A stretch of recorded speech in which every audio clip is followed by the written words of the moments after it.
Final del juego. La banda. A la memoria de René Crevel, que murió por cosas así. En febrero de 1947, Lucio Medina me contó un divertido episodio que acababa de sucederle.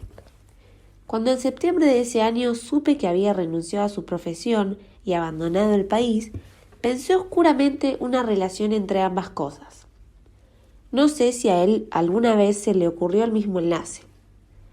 Por si le es útil a la distancia, por si algún anda vivo en Roma o en Birmingham, narró su simple historia con la mayor cercanía posible. Una ojeada a la cartelera previno a Lucio que en el Gran Cine Ópera daban una película de Anatole Litvak, que se le había escapado en la época de su paso por los cines del centro. Le llamó la atención que en un cine como el Ópera diera otra vez esa película, pero el 47 Buenos Aires ya andaba escaso de novedades. A las 6, liquidado de su trabajo en Sarmiento y Florida, se largó al centro con el gusto del buen porteño y llegó al cine cuando iba a empezar la función. El programa anunciaba un noticiario, un dibujo animado y la película de Litvak. Lucio pidió una platea en fila 12 y compró crítica para evitarse tener que mirar las decoraciones de la sala y los balconcitos laterales que le producían legítimas náuseas. El noticiario empezó en ese momento y mucha gente entró a la sala mientras bañistas en Miami rivalizan con las sirenas y en Túnez inauguran un dique gigante. A la derecha de Lucio se sentó un cuerpo voluminoso que olía a cuero de Rusia de Atkinson, lo que ya es oler. El cuerpo venía acompañado de dos cuerpos menores que durante un buen rato bullieron intranquilos y solo se calmaron a la hora de Donald Duck. Todo eso era corriente en un cine de Buenos Aires, y sobre todo en la sección Vermont. Cuando se encendieron las luces, borrando un tanto el indescriptible cielo estrellado y nebuloso, un amigo prolongó su lectura de crítica con una ojeada a la sala. Había algo ahí que no andaba bien, algo no definible. Señoras preponderadamente obesas se diseminaban en la platea y al igual que la que tenía al lado, parecían acompañadas de una prole más o menos numerosa. Le extrañó que gente así sacara plateas en el Ópera. Varias de tales señoras tenían el cutis y el atuendo de respetables cocineras endomingadas. Hablaban con abundancia de ademanes de neto corte italiano y sometían a sus niños a un régimen de pellizcos e invocaciones. Señores con el sombrero sobre los muslos y agarrando con ambas manos, representaban la contraparte masculina de una concurrencia que tenía perplejo a Lucio.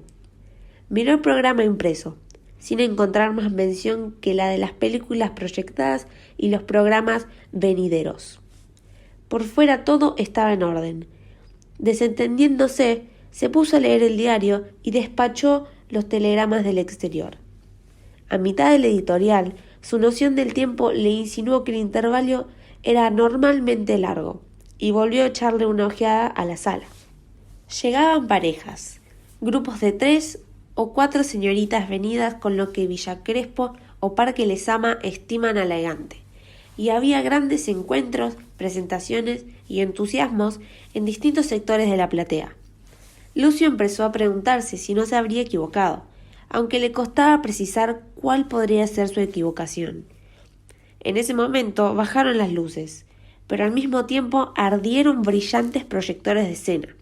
Se alzó el telón, y Lucio vio, sin poder creerlo, una inmensa banda femenina de música formada en el escenario, con un canelón donde podía leerse «Banda de Alpargatas», y mientras, me acuerdo de su cara al contármelo, jadeaba de sorpresa y maravilla, el director alzó la batuta y un estrépito inconsumerable arrolló la platea sorprendiendo de una marcha militar. Vos comprendés. Aquello era tan increíble que me llevó un rato salir de la estupidez en que había caído, dijo Lucio.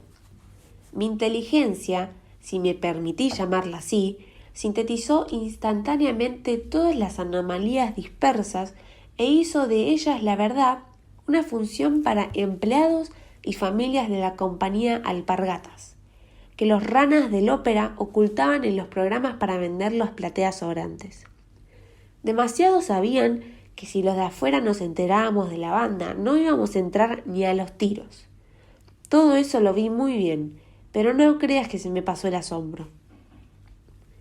Primero, que yo jamás me había imaginado que en Buenos Aires hubiera una banda de mujeres tan fenomenal. Aludo a la cantidad. Y después, que la música que estaban tocando era tan terrible que el sufrimiento de mis oídos no me permitía coordinar las ideas ni los reflejos. Tenía al mismo tiempo ganas de reírme a gritos, de putear a todo el mundo y de irme.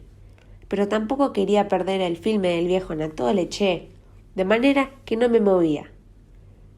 La banda terminó la primera marcha y las señoras rivalizaron en el menester de celebrarla. Durante el segundo número, anunciado con un cartelito, Lucio empezó a hacerse nuevas observaciones. Por lo pronto, la banda era un enorme carnelo, pues de sus 100 y pico de integrantes, solo una tercera parte tocaba los instrumentos. El resto era puro chiqué. Las nenas enarbolaban trompetas y clarines, al igual que las verdaderas ejecutantes, pero la única música que producían era de la de sus hermosísimos muslos que Lucio encontró dignos de alabanza y cultivo, sobre todo después de algunas lúgubres experiencias en el Maipo. En suma, aquella banda descomunal se reducía a una cuarentena de sopladoras y tamborilleras, mientras el resto se proponía en aderezo visual con ayuda de lindísimos uniformes y caruchas de fin de semana.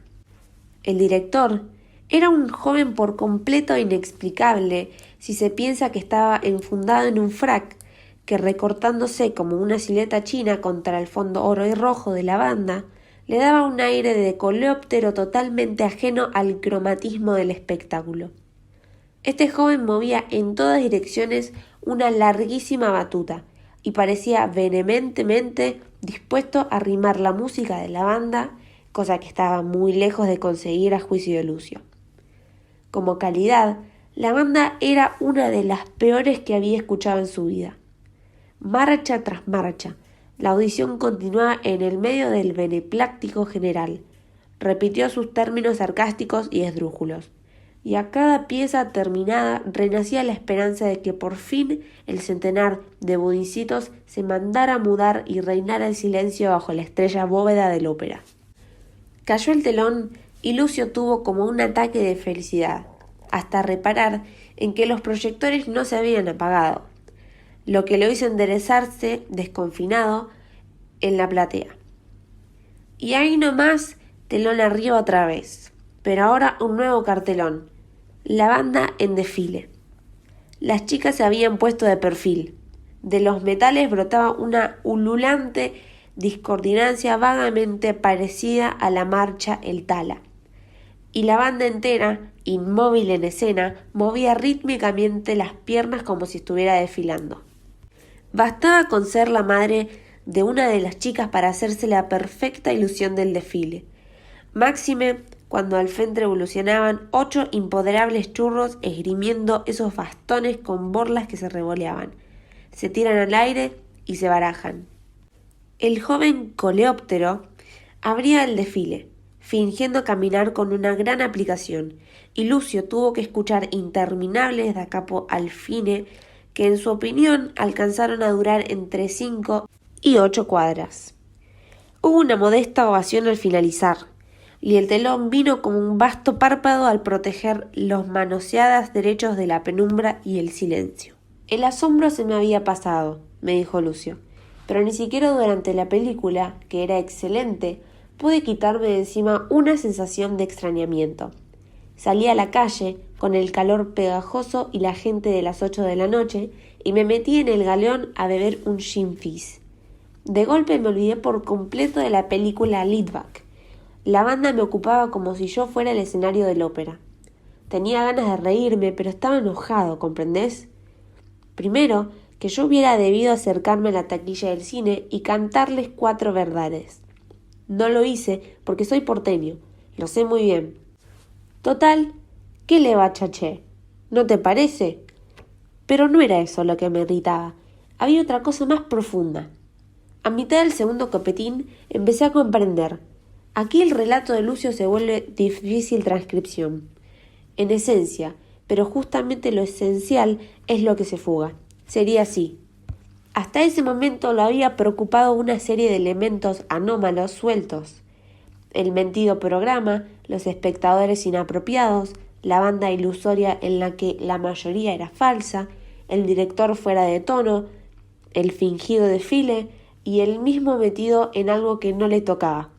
De pronto le pareció entender aquello en términos que lo excedían infinitamente. Sintió como si le hubiera sido dado ver al fin la realidad, un momento de realidad que le habían parecido falsa porque era la verdadera, la que ahora ya no estaba viendo. Lo que acababa de presenciar era lo cierto, es decir, lo falso.